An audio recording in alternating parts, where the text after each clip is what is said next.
देखो ये मैंने कुछ क्वेश्चंस लिखे हैं, मैं इनको बता रही हूँ कैसे करना है। जैसे पहला क्वेश्चन है कि एक वेक्टर ए है, ये गिवन है, इसका यूनिट वेक्टर निकालो। तो आप याद रखना जब भी हम यूनिट वेक्टर निकालते हैं तो वो कैसे फाइंड आउट होता है।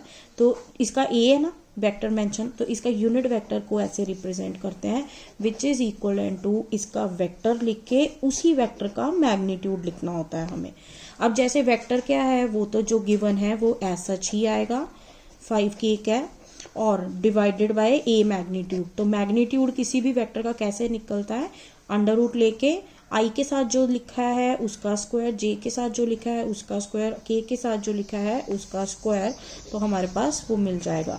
तो हमारा आंसर आ जाएगा it is 3i cap plus 4j cap plus 5k cap. जब आप इसको सॉल्व करोगे तो आपका आंसर आएगा 5√2।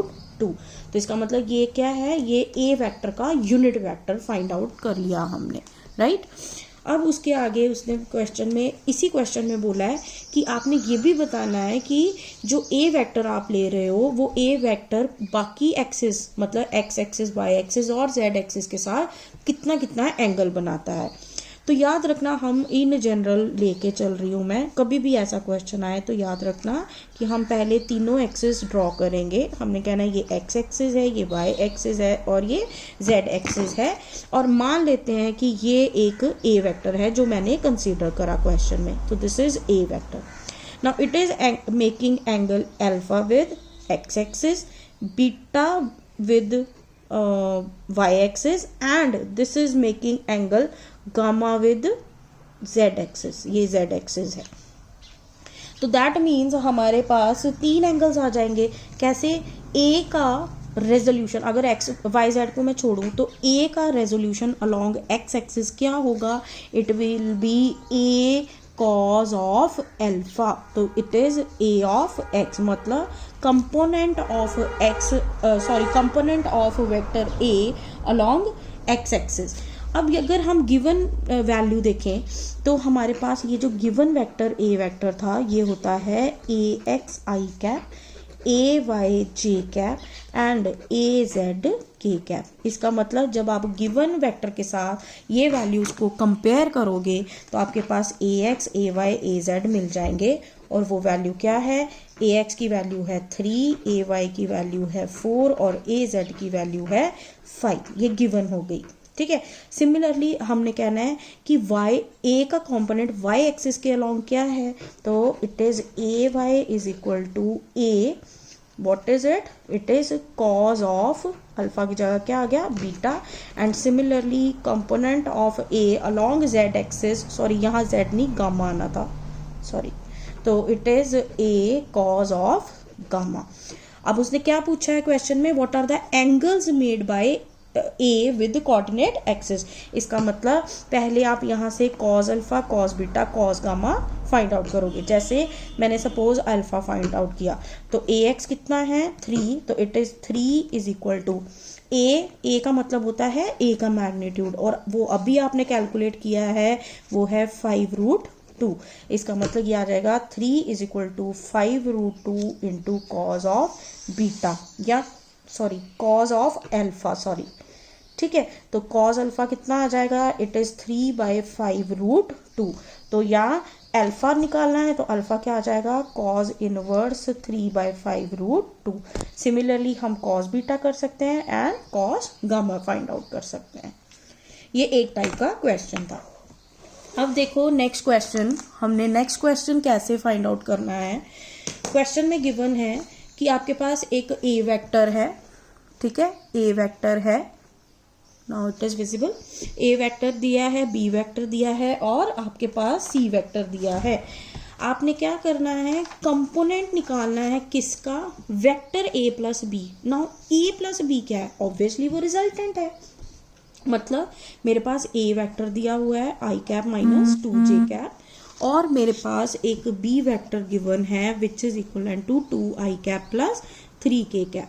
मुझे इसका पहले क्या निकालना है, रिजल्टेंट, क्योंकि उसने बोला है a प्लस बी का आंसर पहले निकालो।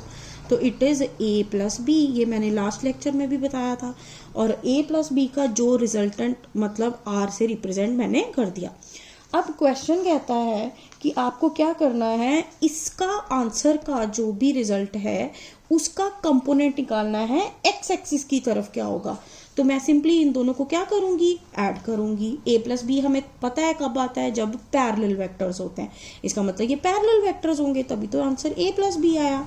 तो ये आंसर क्या आ जाएगा, it is i cap minus 2j cap plus 2i cap plus 3k cap. Answer comes out to be 3i cap minus 2j cap plus 3k cap. Now इसका answer हमें पता चल गया। तो पहला पार्ट क्वेश्चन में क्या है, find the component of a vector a plus B along what, first part is x axis की तरफ निकालो। तो इसका मतलब इसका आंसर एक्स एक्सिस की तरफ क्या होगा, कहता है ये एक्स ही तो है, ये आर एक्स ही तो है। तो हम लिखते हैं ना, it is r x i cap r y j cap and r z k cap. तो इसका आंसर क्या होगा एक्स एक्सिस की अलोंग। तो हमारा आंसर क्या आ जाएगा, हमारा आंसर पार्ट 1 का आ जाएगा, इट इज 3। ठीक है, अब ये पहला पार्ट तो हमने सॉल्व कर लिया। अब हमने कौन सा पार्ट करना है, इसी का सेकंड पार्ट। उसने बोला है अब आपने बताना है component of this resultant along C. इसका मतलब मान लो मैंने कहा सेकंड पार्ट के लिए कि ये आर वेक्टर था, ठीक है, जिसका आंसर ये आ चुका है, राइट। ये आर वेक्टर को मैंने देखना है कि ये सी के अलोंग इसका क्या वैल्यू है। तो ये मान लेते हैं सी वेक्टर है और इन दोनों के बीच में कितना एंगल है हमें नहीं पता, इट इज थीटा। तो आर का रेजोल्यूशन अलोंग सी क्या होगा बताओ, it is r cos of theta. हमने यही फाइंड आउट करना है, आर कॉज ऑफ थीटा। तो ये हम डायरेक्ट कैसे कर सकते हैं, आर तो पता है हमें कॉस थीटा नहीं पता। तो अब हम क्या करेंगे, हमने सिंपल कॉस थीटा वाला फॉर्मूला लगाना है। हमने कहना है डॉट प्रोडक्ट में कॉस थीटा आता है, इसलिए हम ये फॉर्मूला यूज करेंगे। It is r c cos theta is r dot c. तो यहाँ से हमें आर कॉस थीटा चाहिए, तो एक तरफ आर कॉस थीटा रहने दो, बाकी वैल्यू हम इस तरफ शिफ्ट कर देंगे। ठीक है, नाउ आर वेक्टर हमें पता है, it is 3i cap minus 2j cap 3k cap. और सी वेक्टर क्या है वो भी हमें पता है, it is i cap plus j cap. ये क्वेश्चन में, यहाँ पे देखो क्वेश्चन में ये गिवन है। तो अपॉन सी का मतलब, अकेले सी का मतलब होता है सी का मैग्नीट्यूड, और वो कैसे आता है, अंडर रूट जो इसका i का स्क्वायर और j का स्क्वायर। तो ये हमारा r cos थीटा का आंसर आ गया। अब इसका डॉट कर दो, तो i को i के साथ किया तो इट इज 3, j को j के साथ किया तो -2, इधर k है इधर k नहीं है तो आंसर इज 0 अपॉन 1 + 1 2 आ जाएगा। तो it will be 1/√2 which is equal to r cos theta. इसका मतलब इस a प्लस बी का आंसर, इस a प्लस बी का आंसर c की तरफ क्या था, 1/√2। क्यों, क्योंकि वो आर कॉस थीटा की वैल्यू थी, और आर कॉस थीटा हमने क्या कैलकुलेट किया, it is 1/2। Now next question देखो, क्वेश्चन नंबर 3। तो क्वेश्चन नंबर 3 क्या कहता है कि आपको दो कंपोनेंट्स निकालने हैं। एक कहता है स्केलर कंपोनेंट, ठीक है, एक कहता है स्केलर कंपोनेंट और एक है वेक्टर कंपोनेंट। किसका, ए का किस पे, बी पे निकालना है। तो सिंपल है, सेम वे में अगर मान लो ये एक ए वेक्टर है, ये एक बी वेक्टर है और ये एंगल थीटा है, तो ए का कंपोनेंट बी की तरफ क्या होगा, अभी आपने किया, it is A cos theta. But फर्क क्या है, इसने पूछा है यहाँ पे स्केलर कंपोनेंट। तो स्केलर कंपोनेंट मतलब इसकी सिर्फ वैल्यू बताओ, इसकी कोई डायरेक्शन बताने की जरूरत नहीं है। तो स्केलर कंपोनेंट क्या होगा, ए कॉस थीटा। अब ए तो हमें पता है, ठीक है, चलो ए डॉट बी का फॉर्मूला लगाओ जैसे हमने अभी पीछे किया, it is A B cos theta. इसका मतलब ए कॉस थीटा का आंसर क्या बना, it is A dot B by A. तो देयरफॉर स्केलर कंपोनेंट का हमारे पास आंसर आ गया, it is A cos theta which is simply A dot B by A. तो आपने क्या करना है, इसमें आपने सिंपल ए वेक्टर और बी वेक्टर का डॉट प्रोडक्ट करना है और ए के मैग्नीट्यूड के साथ डिवाइड करोगे तो आपका आंसर आ जाएगा, it comes out to be 4√8। 3 आपका ये आंसर आ जाएगा सिंपली। ये था स्केलर कंपोनेंट। अब हमने इसी क्वेश्चन में सेकंड पार्ट जो निकालना है वो है वेक्टर कंपोनेंट। वेक्टर कंपोनेंटों का मतलब है कि उसमें मैग्नीट्यूड भी है और डायरेक्शन भी है। मैग्नीट्यूड कितना है, वो तो a cos थीटा है, और डायरेक्शन किसकी लेंगे, कहता है b की, क्योंकि हम b की तरफ की बात कर रहे हैं कि b की तरफ a का क्या पार्ट है। तो इसलिए हमने यहाँ पे क्या लिखना है, हमने लिखना है वेक्टर कंपोनेंट है, मैग्नीट्यूड है उसका a cos थीटा, और डायरेक्शन कौन देगा, b यूनिट वेक्टर, क्योंकि यूनिट वेक्टर उसकी डायरेक्शन रिप्रेजेंट करता है। तो अभी आपने a cos थीटा का आंसर क्या लिखा, ये वाला लिखा। ये आंसर सेम यहाँ पे यूज करो, it is a dot B by a into B unit vector.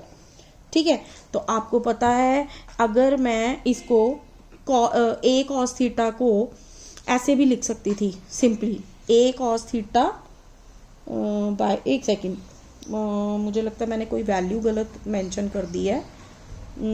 It is a cos theta into b vector, right, and wait a minute, ठीक है, a cos theta unit vector. हाँ, तो आप इसको ऐसे लिख सकते हो, a cos थीटा, नहीं ठीक लिखा था, बस मैंने यहाँ वैल्यू थोड़ी सी गलत डाल दी।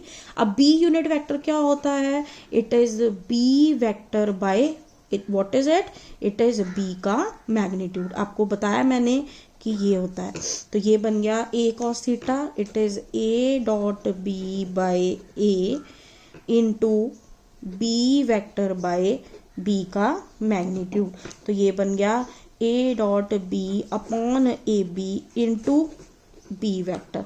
आप इसको सॉल्व करो, या अगर आप ऐसा नहीं भी करना चाहते, आपके पास स्केलर कंपोनेंट है a cos थीटा की वैल्यू, वो है 4√3, और b यूनिट वेक्टर कैसे निकलता है, वो है b वेक्टर बाय b का मैग्नीट्यूड। आप सिंपली वैल्यूज पुट करो, आपके पास वेक्टर कंपोनेंट का आंसर आएगा 4i cap plus 4j cap plus 4k cap. तो मैं रिपीट कर रही हूँ, आप सिंपली क्या करो, आपको a cos थीटा का आंसर पता है, दैट इज 4√3, और b यूनिट वेक्टर कैसे निकलता है, b वेक्टर अपॉन b का मैग्नीट्यूड। b वेक्टर आपको क्वेश्चन में गिवन है, b का मैग्नीट्यूड निकलेगा √3। कैसे, क्योंकि b वेक्टर का मैग्नीट्यूड होगा, ये देखो, इसका 1 का स्क्वायर 1 का स्क्वायर 1 का स्क्वायर, तो ये √3 आ जाएगा। आप सिंपली वैल्यूज सारी पुट करो, 4√3 अपॉन ये वाली, तो आपके पास ये आंसर आ जाएगा। ठीक है।